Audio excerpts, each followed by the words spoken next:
My fingers drummed impatiently on the table. I stole a glance at my watch and saw that the time was quickly approaching. If it were up to me, we would have left here already. Of course, if it were up to me, I wouldn't be in this position. I looked at my glass. Empty.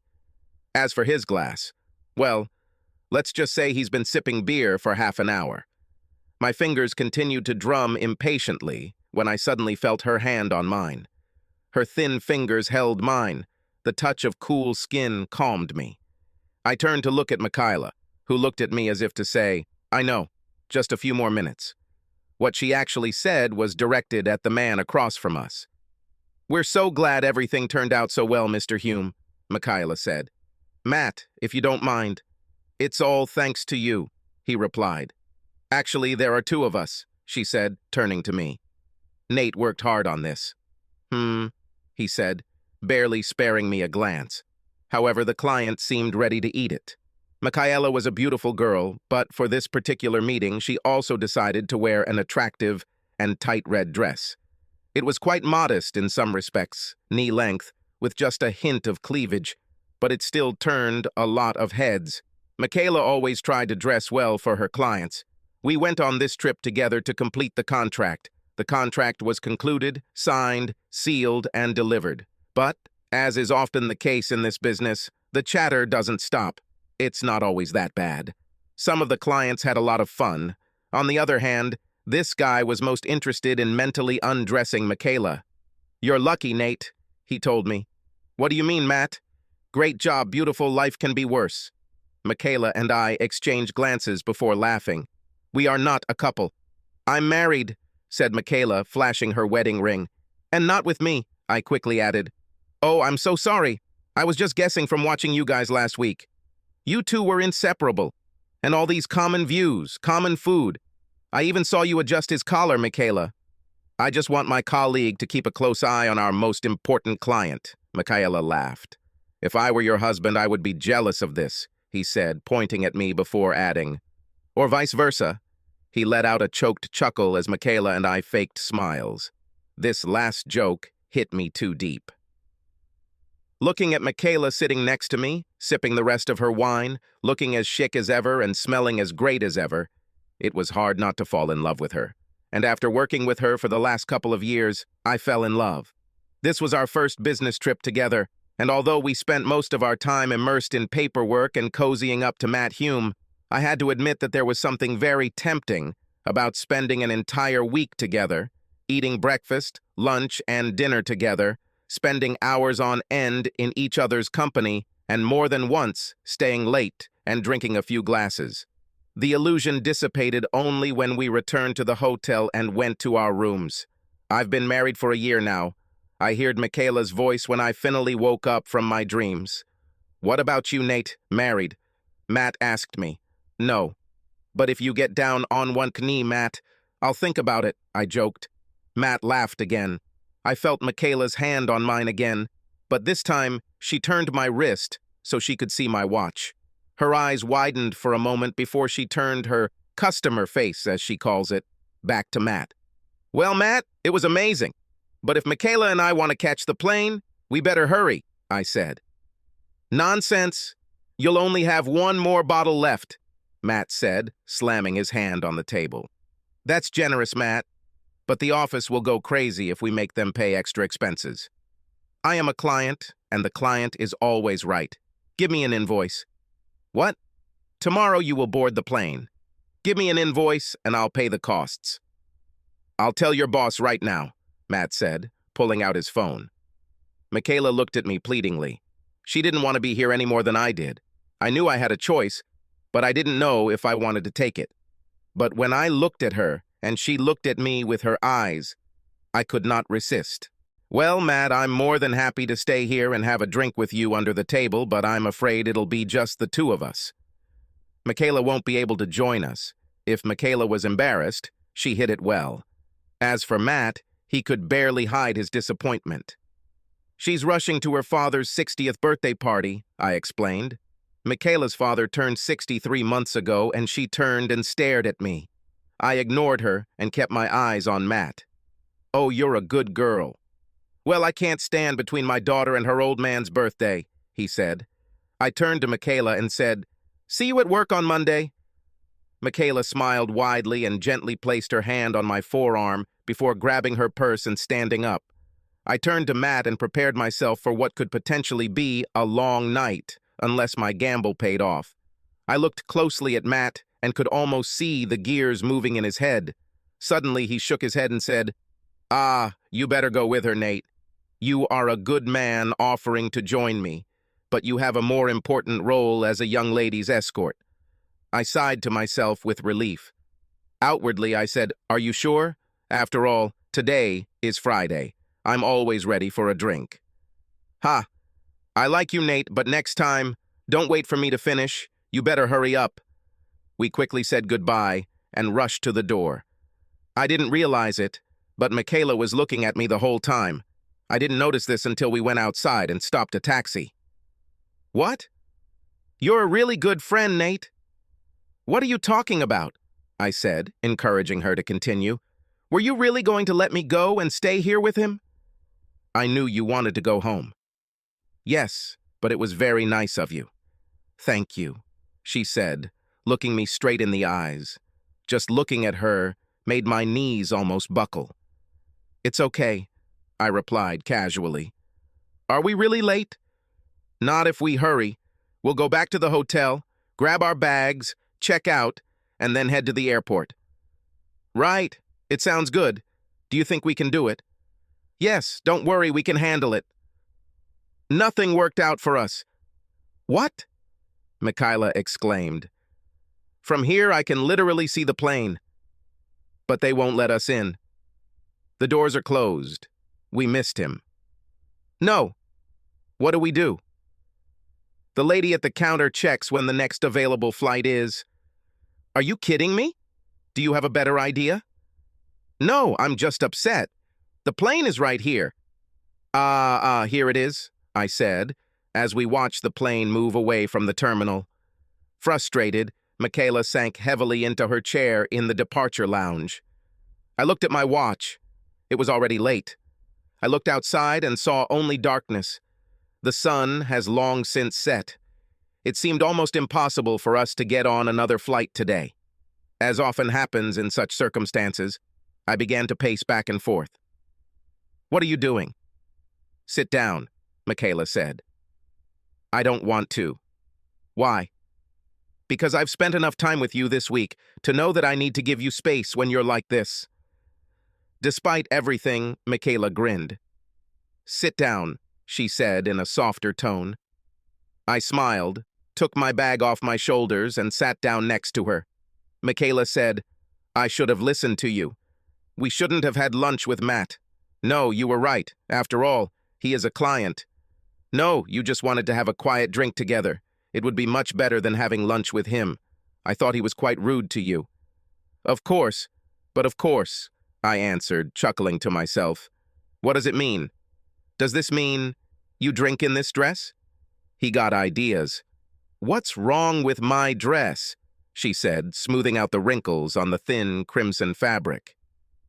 "You look too cute," I said, choosing my words carefully. "And what? Do I need to spell it out for you? He is a horny old man, and you are an attractive 20-year-old girl." "Ugh, he is married." It wouldn't have stopped him. "I'm married," she said indignantly. "And I'm guessing that's one of the many reasons why you wouldn't sleep with him." "One of many," Michaela laughed, agreeing. "Then your hubby can rest easy." Believe me, he is not calm. I frowned in confusion. Michaela noticed the silence and turned to see my expression. She took a deep breath before grinning to herself and saying, "I've told him about you more than once." "What, in general or just this week?" "Both. I mean, we talk a lot at work anyway, so naturally you're involved in conversations. But this week, because of this trip, you just became close. I think he's starting to get a little jealous." "Why? It's not like we're sharing a hotel room or something." "No, I know. But yesterday I told him on the phone that we had dinner every night and that we understand each other well. He literally responded by asking if you had a girlfriend. Well, you won't catch me feeling sorry for your husband. Michaela chuckled before pausing to consider my answer. What are you talking about? Before I could respond, we were interrupted by airport staff. Sir, I'm very sorry, but there are no more flights on this route today. Damn, Michaela muttered next to me. When is the next flight? I asked, getting up. Tomorrow afternoon. Would you like to order 2 seats? I turned to Michaela, who sat with her arms crossed over her chest, silently seething with anger. The brief mirth, which I had managed to revive, disappeared, and she returned to that gloomy mood which I so hated. Michaela? I asked carefully. She nodded slightly. I turned to the employee, who immediately left to organize everything. I sat down next to Michaela again, but didn't say a word. I certainly didn't take it personally that she was so angry about the whole situation. Fun and games aside, it had been a very long and hard week. And while I might have found joy in being able to spend so much time with the girl I'd been so deeply in love with for years, I suspect Michaela wasn't impressed. It had just been a long week for her, made a little better by the presence of a good colleague. Maybe we can go back to the hotel? I asked finally. We can't do this, she exclaimed, more out of disappointment than anything else. What? Do you want to spend the night at the airport today? We have already handed over everything. They will give us rooms again. We left just a couple of hours ago. Michaela snorted loudly and crossed her arms over her chest. Given my feelings for her, I'd be lying if I said the idea of spending more time with her didn't excite me, although for obvious reasons, I hid my enthusiasm. Okay, we'll be back, Michaela moaned. Are you kidding me? Michaela blurted out. After the airport, she was in a disgusting mood. She refused to look at the concierge or me, which was probably for the best because a smile appeared on my face. We just checked out. Of course, the rooms couldn't already be filled. These rooms were booked several weeks in advance, the concierge explained. Your room is still free, but hers is not. I turned to Michaela and slowly asked, So? I'm not going to share a room with you. Let's go to another hotel, she interrupted. Do you want to go from hotel to hotel until we find a place? What are you going to do?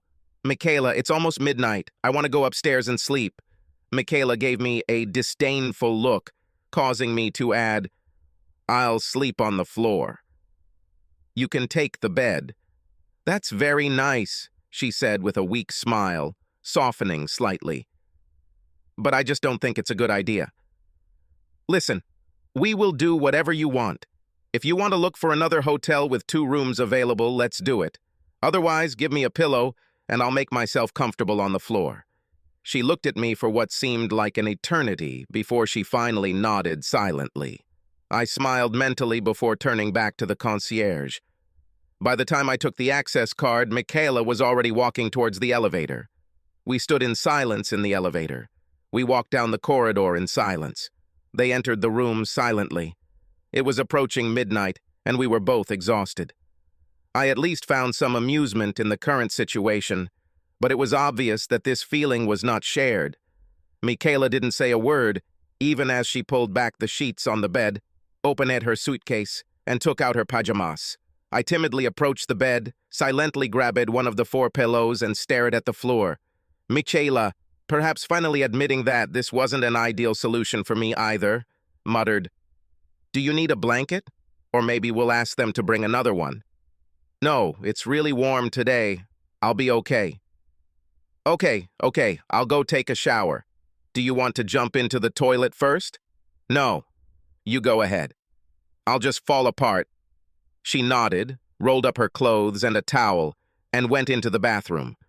I muttered, I'm going to crash on the floor of my hotel room. Michaela could only grin weakly in response before adding, Thank you, Nate. You are a good friend. Having said this, she disappeared into the bathroom. Perhaps it was for the best, because if she had stayed to watch my answer, she would not have seen my smile turn into a bitter expression. Someone else would say I might be delighted. The bitterness was only intensified by the fact that the girl I liked was so unattainable. The fact that I heard the shower turn on and began to imagine her stripping naked and stepping into the hot stream of water running down her smooth, pale skin didn't help. There was nothing but a rather flimsy sliding door separating me from a naked and apparently very sexy Michaela. Alas, I stood stupidly in the middle of the room and felt the beginning of a very strong erection. It is not clear how to deal with it in these circumstances.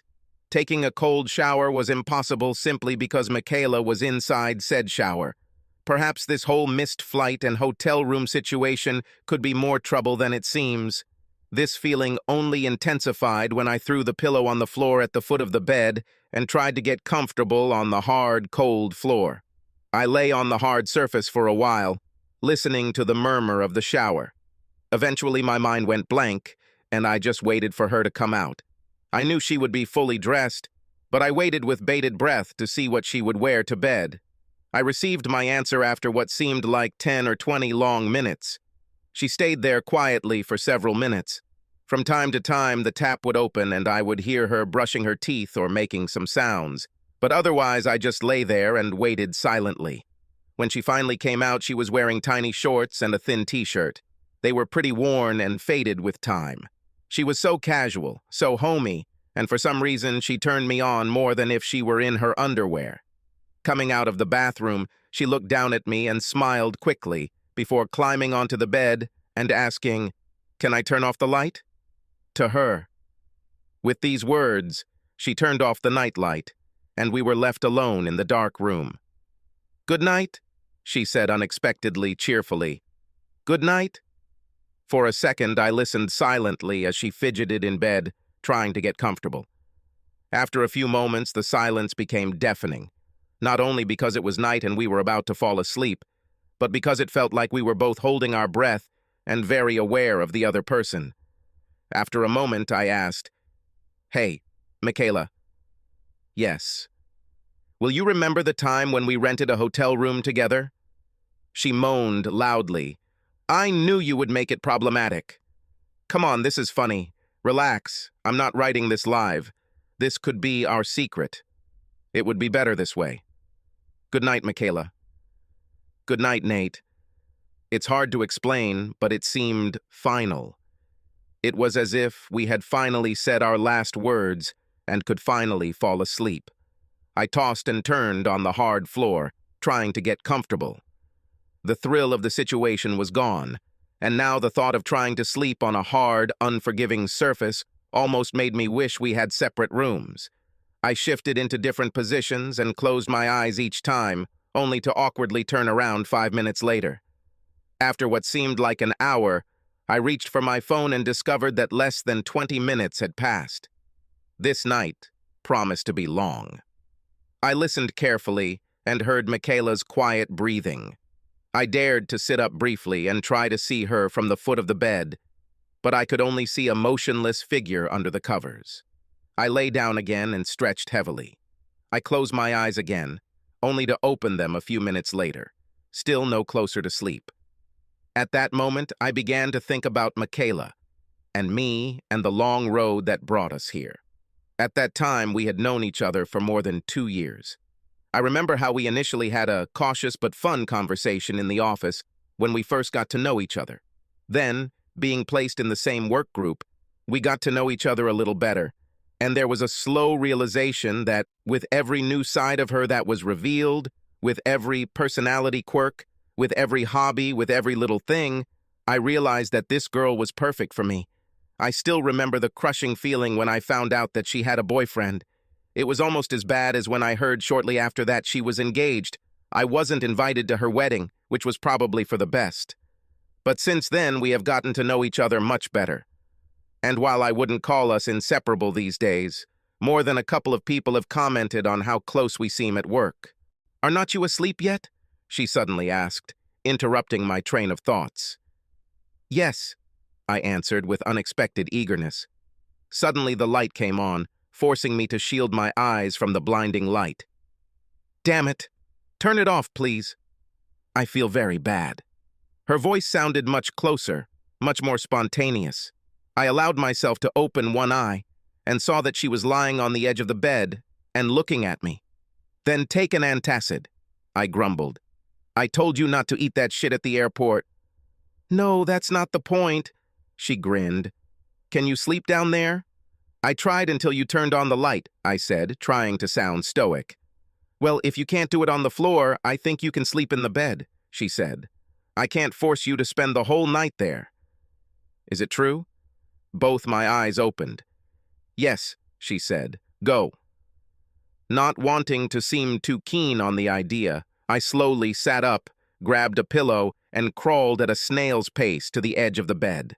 I looked at her, dressed in a simple t-shirt and shorts. So simple, so unattractive, and yet so sexy. It took all my willpower not to smile widely. As I sat down, she grabbed a few extra pillows and began placing them in the middle of the bed. "What are you doing? What does it look like?" she said, continuing to build a wall of pillows. I laughed. "Do you really have so little faith in me?" "I'll let you sleep in the bed. Do not complain." "Do you think I'll start groping you in your sleep?" "I do not know. Maybe." "Throw away these pillows. You know you can trust me." She looked at me silently for a moment. I saw that she seemed to regret her invitation, but nevertheless, she relented and destroyed the barrier of pillows, unceremoniously throwing them on the floor. "Okay, you're right, I trust you," she said. "It's not funny, I swear." "Good night," she said tiredly, for the third time, turning off the light before I could lie down. She immediately rolled over on her side so that her back was to me. I looked at her so close that it almost hurt. Despite my words, I almost instinctively reached out to touch her. Instead, I just lay down, put my head on the pillow, and stared at the ceiling. "Good night, Michaela," I said quietly. "Good night." Fourth time. Half of my body lay on the part of the mattress that was still warm to the touch. I stretched my hand across the mattress until I felt it sag under the weight of her body. I was just inches away from touching her. Even now, when we were both lying under the blanket, I felt the warmth emanating from her. I felt that I was becoming hard, and it was clear what I wanted. Instead, I was just content to stare longingly at her from behind. As if feeling my gaze on her, I saw her throw her head back. Not enough to look me in the eye, but enough that she could see me out of the corner of her eye. She didn't say anything to me, and I didn't say anything to her. "Nate?" "Yes?" "Will you remember this time we slept together?" I burst out laughing, and she quickly followed me. She turned to face me, and we looked at each other in the dark, laughing. "I'm glad you said it and not me," I said, through laughter. "I had to, so it won't be weird anymore." "I don't know. It's still a little strange." "A little bit. Of course, if you tell anyone about this, I will kill you." Silence.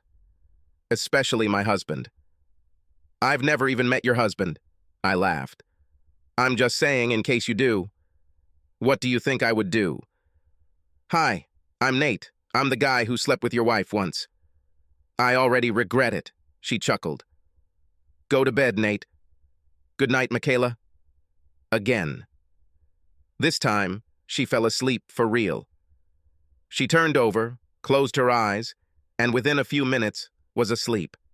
But I didn't sleep. At least at first. I just lay there, listening to her quiet breathing and watching her silhouette. I thought of all the ways I could make my dream scenario a reality. I could move closer to her, turn it over to me. I could pretend to hug her in my sleep, or I could just touch her if I was sure she was in deep sleep. I thought about all the options, but in the end, I just lay there until the sound of her soft breathing sent me to sleep. I almost expected her to appear in my dreams. It was like that before. Sometimes she revealed something deeply personal. One day she was drunk enough to tell me her favorite sex positions.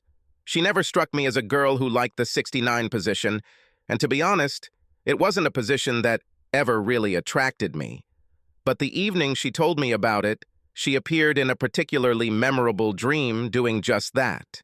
And yet, that night, I dreamed nothing. It seems almost wasteful to spend the whole night in bed with a beautiful woman like her and have nothing in real life or in a dream. And yet this is what happened. And so when I woke up the next morning, these pent-up sexual feelings had not diminished at all. When I woke up, I found the room filled with soft morning light. The sun shone directly into the room from the balcony through thin curtains that rustled softly in the wind, bathing the room in an unearthly, ever-moving light. I lay on my side, watching the play of light while I rubbed the sleep from my eyes. A moment later, I turned over and suddenly heard a quiet groan and felt someone sharply pull back their hand. I turned around to see Michaela curled up next to me, much closer than she had been when we fell asleep, but still far enough away that we weren't touching each other. I turned on the bed to face her. We lay face to face, so close that I could almost feel her breath on me. I was close enough to see every pore, every line, every blemish on her face. Even after a night's sleep and without makeup, she was beautiful. A couple of strands of hair fell into her face. They hung there, teasing me. Almost instinctively, I reached up and tucked some strands behind her ear. That was all I dared.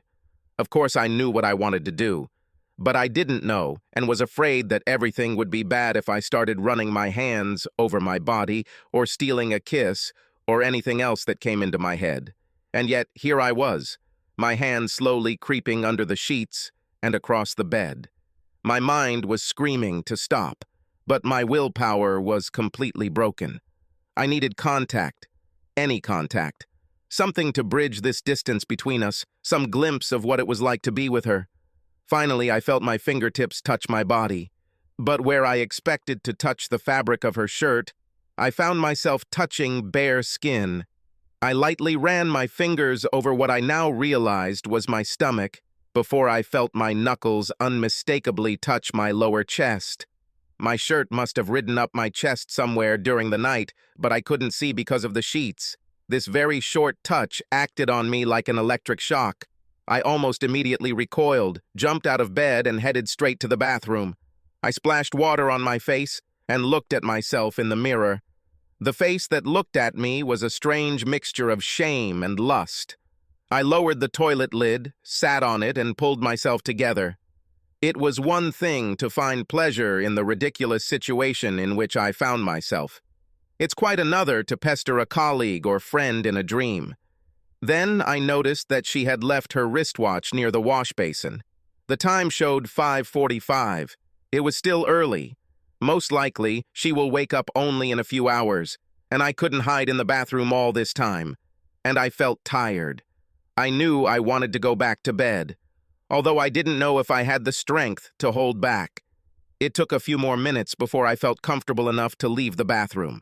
I walked out with trepidation and found it exactly where I had left it. I stood by the bed for a moment, looking down at her, before deciding to crawl back under the sheets. I lay down, put my head on the pillow, and turned to see that she was still facing me, inches away. She was basically lying in the middle of the mattress. I debated whether to push her back onto her side, but before I could do so, she stirred in her sleep and suddenly hugged me and pressed herself against me so that our bodies were touching. "Oh, damn it," I muttered under my breath. Several things happened at once. Her right leg began to rub against mine and weaved itself between my legs. I felt the unmistakable touch of her chest pressed against my hand, and she laid her head on my shoulder. I froze for a moment until I was sure she was sleeping, and even then, I didn't dare move. After what seemed like an eternity, but which was probably only a minute or two, I felt a sudden urge to free my right hand. I wondered if this was truly a consolation or if I just wanted to take this ridiculous next step. I convinced myself it was just for comfort and carefully removed my right hand so as not to wake her. Almost instinctively, she moved in her sleep to put her head closer to her chest, and my hand had no choice but to curl around her shoulder, down her back, placing my hand on her waist. Call it cuddling, or whatever. Either way, I didn't expect Michaela and I to end up in this situation. So many of my fantasies involved this, but in none of them was I so frozen by the fear of making the wrong move. I imagined her waking up screaming and running to the door. Suddenly, I felt her hand slide under my shirt and slowly begin to stroke my stomach, her hand on my bare skin. I allowed myself to move my legs slightly and felt her silky, smooth leg rubbing against mine. Unable to help myself, hugging her, I allowed myself to put my palm on the small of her back and lightly stroke it over her t-shirt. At the same time, I tucked a couple of strands of her hair that were bothering me behind her ear. To top it all off, Michaela let out a contented purr in her sleep. I don't know how long we stayed like that. It could be 2 minutes or 20. Either way, it was both bliss and pure agony. To be able to live out an impossible fantasy and at the same time be so aroused that it almost hurts and not even be able to erase it. However, the spell was broken when almost immediately I felt my entire body tense. Her hand was already lazily stroking my chest under my shirt when she suddenly froze in place. Her leg tensed next to mine before slowly retreating to her side of the bed, and I could have sworn that she even stopped breathing. Almost instinctively, I did the same and pretended to be asleep. She didn't move an inch for almost 30 seconds, while I tried my best to pretend to be asleep. After a few more moments, no doubt, spent trying to figure out if I was dreaming, her body relaxed again, and, to my surprise, she remained exactly as she was, that is, curled up in a warm embrace. Her hand slowly but with purpose began to stroke up and down my torso. Suddenly she froze again. It took me a few moments to understand why. Her hand rested on the left side of my chest, and for someone who should have been sleeping, my heart was beating a mile a minute. "Are you awake?" she whispered. I hesitated a little before answering, "No." Suddenly her hand slipped out from under my shirt, and she awkwardly trudged back to her side of the bed, neither of us making eye contact. "Sorry, she faltered. "It's okay. Everything was fine." "Cute?" she asked, clearing her throat and running all 10 fingers through her hair. I turned to her and she did the same. "I should have listened to you. I should have just found another hotel," I muttered. "No, Nate, stop it," she said. "I'm glad we didn't do that." She smiled at me and I instantly melted. In a split second, I assessed the situation and decided to act. I leaned over and kissed her. She was clearly taken by surprise and lay motionless for a second. The pure ecstasy of feeling soft, wet lips on mine was quickly overcome by the wave of horror that washed over me as I felt her lips and body being motionless, and I feared that I had misunderstood the situation. But when I was about to pull away, her lips parted slightly. I felt her hands on me, and we pressed ourselves against each other. The sensations were almost overwhelming. I came to terms with the fact that Michaela and I kissed with her hands already on me. I quickly realized that I could do the same and hastily slipped my hand under her shirt. It was almost like an electric shock to Michaela, who suddenly pulled away from the kiss and from me and protested with a stream of inarticulate nonsense. "I'm sorry, I can't, she muttered. "I'm married, damn it, I'm married. Oh God, I'm married." If before my heart was pounding wildly, now it was almost on the verge of a heart attack. I pressed my hands to my chest, almost like a criminal being arrested. At that moment, I didn't dare touch her. Michaela simply closed her eyes and covered her face with both hands. We both froze in place for a few seconds before I took the initiative, sat up, and began to climb out of bed. Suddenly, she reached out and grabbed my thigh to stop me. "Stop. Don't go." "What?" I exclaimed incredulously. "It's still so early. Don't get up because of me." "What? Do you want to lie together?" I chuckled nervously. "No, of course not." "Well, maybe, I don't know," she muttered, choosing her words carefully. "It's still so early, but we had a late night. If you want to stay, I trust you." "Well, I don't." "You do not trust me?" she asked, confused.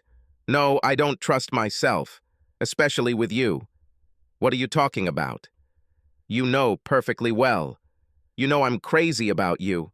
I mean, damn it, Michaela, I've never been subtle about this, but you're married, so I'll never be able to afford it, and I know you won't either. It was just a stupid, clumsy mistake, and we shouldn't mention it again. But if we stay here, I won't be able to help myself. What if I wanted this?" she asked, almost without hesitation. What? So that you can help yourself, she said slowly. If you feel that way, what the hell was that reaction? I... I'm a girl. What are you waiting for? We may get confused. So, I began nervously. Come here, she said quietly. And here it is, the green light. Against all odds, we find ourselves in this ridiculous situation, and from all possible options, it now offers itself. Against all odds. It was stupid, but I said, I don't have a condom. Michaela sighed loudly, turned away from me, lay back on her back, and stared at the ceiling. At that moment, I was sitting, half out of bed. Reluctantly, I finally decided to stand up when, without warning, she reached between my legs and grabbed my crotch. I took a sharp breath, and all I could squeeze out was, "Oh!" I took this as permission to lie down on the bed next to her. I turned to look at her, but her reaction was completely emotionless. She did as she moved her hand up to the waistband of my shorts and slipped her hands inside. She rummaged around a little and grabbed my dignity with her hands. Lord, I muttered. I craned my head to look down and could hardly believe it. Almost instinctively, I turned and leaned towards her to kiss her on the lips. She quietly tried to move away, gently placing her free hand on my face and turning it back towards the ceiling. It's okay. Close your eyes. I have you, she said casually. I could hear my breathing getting heavier and heavier as she moved faster and faster, but the fact that Michaela was doing it made it even more enjoyable. While this was happening, I blindly reached out my hand and felt her thigh. I followed the curves of her body until I felt the waistband of her shorts under my fingers. Michaela cleared her throat and said quietly, "It's okay. You don't need to—" "Shut up," I answered just as quietly. I watched as her gaze flickered downward for a moment before looking back into her eyes. Neither of us looked away as I slid my hand into my shorts, and then deeper. As my breathing quickened, hers stopped. Without taking her unblinking eyes off me, she inhaled sharply. She suddenly pulled away. I was about to ask her to explain when she suddenly sat up and pulled back the sheets, before reaching for the hem of her shirt and casually pulling it over her head. In an instant, we were both sitting naked in bed. For some time, we looked at each other in silence. She looked down before letting her gaze wander over my chest.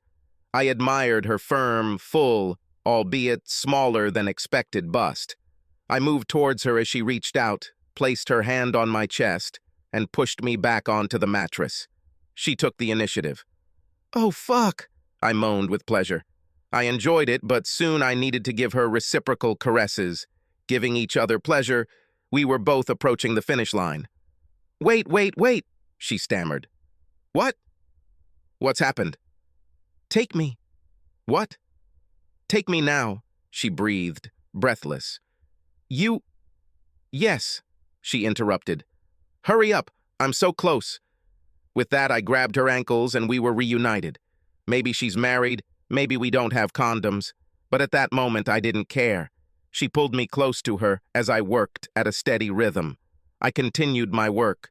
Part of me just wanted to make her feel unconscious.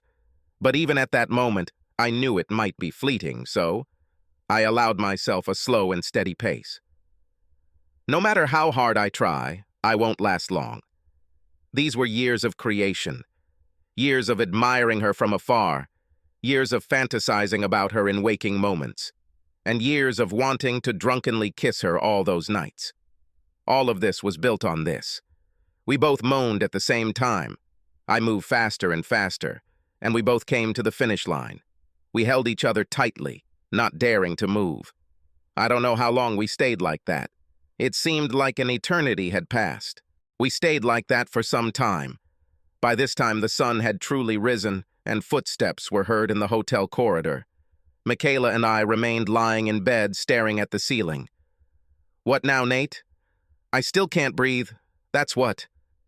"But what will happen then? What do we do?" "I don't know," I said, and leaned back to look into her eyes. "It's up to you, but I have no intention of ruining your marriage." "Really?" she asked, raising an eyebrow doubtfully. Is it true? I'm always honest with you. Do you want me? Yes, I answered. If it were up to me, we would repeat this tomorrow, and the day after tomorrow, and then. I would like to be with you until the end of time. I care about you. But you're married. So that's my problem. I just have to do my best to overcome this. Can you do it? I will try. I have to. I don't regret that we did it, she said with surprising confidence, before adding, at least not now. But will you forgive me if we never talk about this again? Do you love your husband? Yes, despite this. And I know we've only been married about 18 months, and that does not bode well for us. She chuckled nervously. But yes, I love him. Please do not be angry. I can't be mad at you for being honest. You can ask me anything, Nate. I thought about questions that could potentially lead me somewhere with her. Questions that could prolong our little flirtation. The ones that can make her doubt her marriage and later fall back into my arms. Instead, either out of friendship or just childish lust, I asked, "When did you lose your virginity?" The question took her by surprise, but she answered fairly quickly. "When I was 16. How many sexual partners have you had?" "Only 4, more precisely 5, if you count you." "Does your husband satisfy you?" "Yes." "Does he make you reach your peak?" "Sometimes." "And are we going to have sex?" She answered all other questions without hesitation. This time she paused for a very long time as she said carefully, "We shouldn't." "I didn't ask you about that." "I know, but anyway, this is the answer. We shouldn't. So please don't tempt me. I'm married, but I don't think I can handle it." "Why not? Isn't this a game?" "I don't know. I love my husband, but this is completely different, in a good way. But I love him." "Then, that's all," I answered casually, hiding my disappointment. "Yes, probably." We both remained on the bed, staring at the ceiling. It seemed that this was the end. Part of my thought is to take one last look at her before reaching for her clothes. Instead, she said nervously, "Well, of course." "What do you mean, of course?" "There is something to be said for getting it out of our system. You know, while we're in another city and we're sitting together in a hotel room," she said slyly. I straightened up and looked down at her. She smiled, waiting for me to say next. "Our flight is this afternoon. All this time we don't eat, don't watch TV, don't leave this room, don't put on a single piece of clothing. I want to touch you wherever I want, whenever I want. I want to be able to possess you in every way and remember it. And we don't stop until it's absolutely necessary." "What then?" "And then we'll stop," I said firmly. "We'll find out the rest later. At least this way, if we never talk about it again, we at least have one hell of a memory." Michaela nodded slightly, reached out her hand, and began to caress my face. I shifted uncomfortably in my seat. The office paid for first-class plane tickets, but given that we missed the flight, we were resigned to the savings. After spending several hours having sex in a spacious hotel room, it took some getting used to. On the other hand, Michaela and I remained close, although fully clothed. "How do you get home from the airport?" she asked. "I'll take an Uber." "You?" "My husband will pick me up." "And what?" "Nothing." "Tell me." "I'm not going to lie. Part of me is thinking about the best way to bring you back to me." At first, she didn't answer. She just started moving forward on her butt for a few seconds before saying, "We were talking about it." "I know, and don't worry, everything is very clear. You don't have to worry about me, it's just, you know." "Know what? I will remember it. And when I remember, I don't know how it will make me feel." "Yes, I understand what you mean. I keep wondering what will happen to him next time." "With husband?" I asked, to which she nodded in response. I looked around the plane, and between the noise of the engines, those wearing headphones and those who were sleeping, I felt comfortable enough to ask her, "Will he want to have sex when you get home from the airport?" Michaela also looked around the plane before calming down and answering, "I mean, I've been gone all week. How will you do it?" "Probably just a boring old missionary. Nothing special." In the end, I was tired. But can I ask you something? Anything, I answered. Don't act weird at work on Monday. In terms of, this means that you cannot brag to others, remember about ours, or on the contrary, feel too awkward and avoid me altogether. No need. It may be difficult, but I want to remain friends, or at least I want to do my best. Almost instinctively, I leaned in to kiss her. She didn't pull away. On the contrary, she almost closed her eyes and pursed her lips. But we both caught ourselves and laughed awkwardly. And in the spirit of awkwardness, I extended my hand to her. She laughed and shook it. Home sweet home. I didn't check my email, unpack my things, or get ready. Instead, I simply undressed and collapsed on the bed. It was a long business trip, but falling asleep was difficult. Instead, my thoughts raced again. I met her husband at the airport at the baggage carousel. I shook his hand firmly and exchanged pleasantries, but otherwise gave way to them and stepped aside. Thinking about them now, from the comfort of my bed, I wondered if she was right in her predictions. At this moment, the husband laid her on the marital bed. What was she thinking? Was she thinking about me or her husband? I don't think I'll ever know the answer to these questions. I closed my eyes, and images of Michaela in all her naked glory filled my mind. I wonder what it will be like to see her at work again on Monday. I began to think about my first words. What to say? To be honest, I didn't know. Subscribe to our channel so that your second chaff doesn't cheat on you, and go ahead and listen to the next story, because this story is nothing compared to the next one. If you're under 18, don't even think about listening to the next one.